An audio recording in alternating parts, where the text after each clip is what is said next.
Well, hi everybody, this is Steve, D9 Games, bringing you the D9 on the Nines, the Enlightened Grove, our monthly issue of the Enlightened system. This is Volume 1, Issue 4, July 2026. Always start with an update. So we're switching gears on our book idea. We got a little bit out in the weeds, off the deep end, if you will, on thin branches, trying to make a completely 100% custom game. We're still going to have tons of custom, but we're going to put a little bit of a backbone or a skeleton into it. So we're going to go one step back and then two steps forward, hopefully, going to the core values and ideas of our Enlightened system. But as we make our final first edition, our official first edition print, we're interviewing a couple of bookmakers. We're going to get this done really sweet, and hopefully by the end of this year, definitely aiming for that.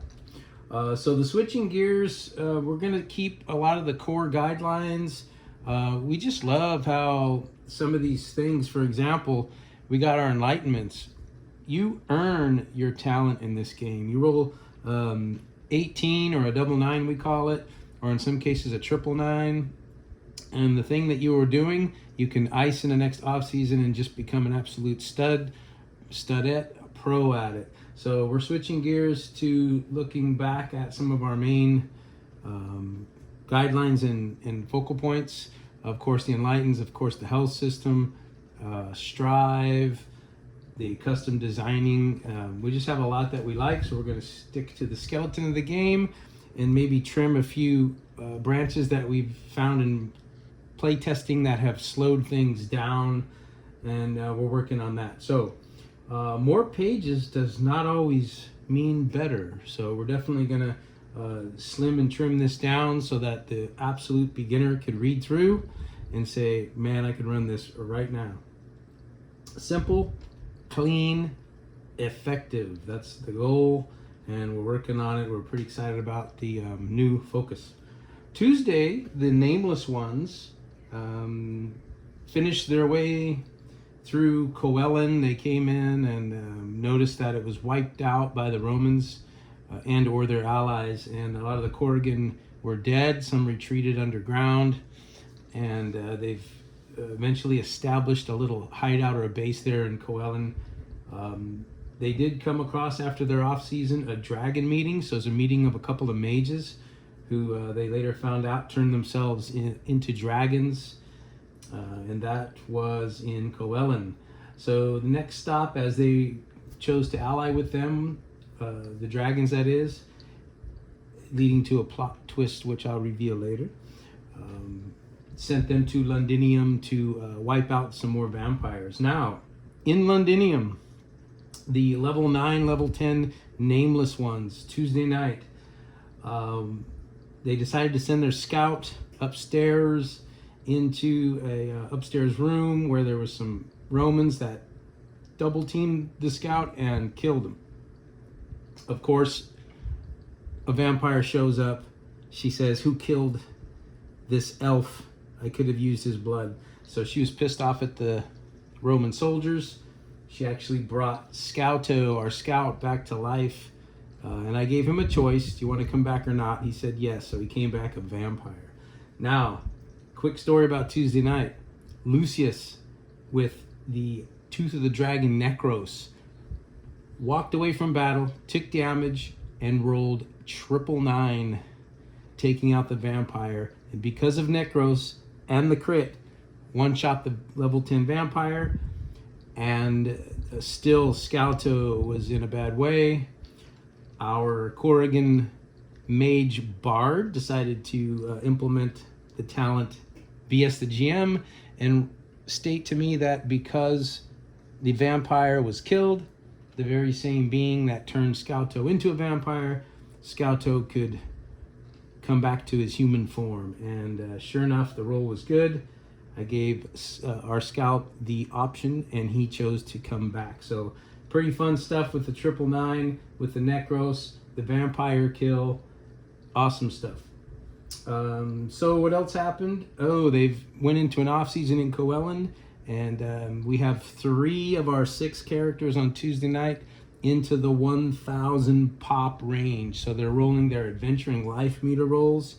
I believe all 3 of them had 1 failure and 2 successes. So each one of them had one of their abilities drop and freeze. So I believe the Corrigan lost some coordination. So he's saying he has a bum knee. Our other Corrigan priest went for a mental for the roll with difficulty and dropped his mental by a few. So he's got some brain damage from 1,000 pop worth of adventuring. And then Scouto, I believe, failed on his strength roll. So he's got a little bit of arthritis or something like that. Anyway, the adventuring life meter rolls, first time playing with those rolls, was fun. And now they have a little bit of a story to tell with the reason they're getting a little old or long in the tooth with their adventuring. So that happened. Wednesday, they took an off season with the Corrigan underground and took the Black Sea off to beneath Coellen. They came across, and this was exciting. This is something I'm going to talk about here in a minute as well. But on their way into the Black Sea, we're talking pitch dark. They're on a boat, but down here in the Black Sea, at about 300 feet up, there's little things that look like stars up in the whatever this ceiling is in the above the Black Sea. But every minute or so, there would be a lightning strike, and the whole place lit up, and they had clear view for just a second. And that kind of was exciting, that every minute I could give them a different scene on what they saw. So they even went into battle on the beach, and there was a couple of baby dragons running around just playing. But as the lightning would strike, they would see them in different places. There was some sturgeon on the beach, quicksand. There was a ground beast that popped out of the quicksand. One of them was getting pulled out of the quicksand, and something grabbed his feet, trying to pull him back in. It was just quicksand beast. I ran on the fly. Made it like a level 7 because I knew there was a lot more to come, and it was fun. They did that. They had the off season. They went through the Black Sea to the caves, the lightning scene. Now I made a timer die. One of them roll. I always have my players take turns rolling my timer die so that I don't have to be responsible for that roll. And sure enough, 0 was rolled. So the mama dragon, as the lightning strikes, they could see it in the distance. And then the next lightning, it came much closer as it came down to witness 2 dead baby blue dragons. The mom corralled them up, took them into her cave up on the underground mountain. Remember, they're about 300 feet below Coellen right now. And they quickly rushed to a cave. Well, while they were in the cave, dealing with some spider webs and spiders and battling, the head of a dragon, which she didn't fit all the way in, but the head of the dragon came in the cave and whipped off a lightning blast. Now they had a heroic moment where the priest jumped in and put his shield right in front of the mouth of the dragon. And of course, that was exciting as well. So up they go. They're in the cave. They battle the spiders. Down below, maybe 20, 30 feet, there's some lava boiling up, and they're going to head up into this volcano under Coellen. Like I mentioned, the Enlightened of the month was the 999, which he had already double nined, and this was Lucius and the Necros, Tooth of the Dragon. He already double nined, which improved the abilities of Necros. Now with this 999 and one-shotting the vampire, his relationship with this sentient artifact has increased. So we're excited to see in the off season how he pens that in. I think he's going to have the vampire come back and battle with him as long as he's holding Necros in the future as the ghost version of the vampire he killed. But I could be wrong. We'll see how he formulates that. Magic item or artifact of the month.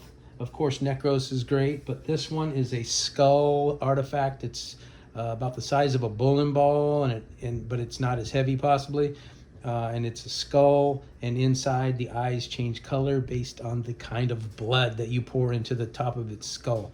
Now, the type of blood you pour in will affect all those around. So back on the island of Dread off of the coast of Erland when Scalto was feeling like he had a massive flu and he was shaking and his blood was boiling. That's when the artifact had the elven blood in it, Scalto being the only elf in the group. Now they have the eyes of this artifact are empty, so I don't think they quite know yet the mechanics of it, but as they find out, they could put human blood, Fomorian blood, Corrigan blood, vampire blood, whatever, into this artifact. So that's our artifact of the month. Super fun, world-shaking, game-changing, and here they are, my groups at level anywhere from 8, 9, 10, and moving on to level 11. Could be a grand finale here in the next week or two. We're talking about it. We'll see how it goes. I can kind of sense the group as to whether or not they've had enough. Now, the scene in front of you. Sorry that took 10 minutes. The scene in front of you is where we're going to pick up tonight, Tuesday night in Tustin, where on the left are the Nameless Ones. Upstairs, they've been teleported here by Ezra, the mage that they've allied with. They are in Benton Court, and as you can see, there is a mage that's getting ready to be burnt at the stake by this Order of the Silver Dawn, who are anti-magic. And of course, this whole town is on board. This is also the meeting place of the Romans as they move north and continue to try to take over Albion. Now, the foe of the month, the plot twist, Ezra, the mage they're working with. Ezra's been around for 300 years. How is that possible? Well, he tinkered back in the day with the beast magic and the moonstone and made the taboo orange elixir. So he's the one that's the leader of all the vampires. They will soon find out. The encounter of the month was what I've already explained, was the lightning and the quicksand on the beach in the Black Sea on Wednesday with the baby dragons, Sturgy flying around waiting for somebody to bleed to take advantage of that, and then the cave, and then the mama dragon putting her head into the cave and blasting them with a fire breath, lightning breath actually. Don't have a character of the month, but I have 2 mechanics. One, we're excited to bring a mechanic.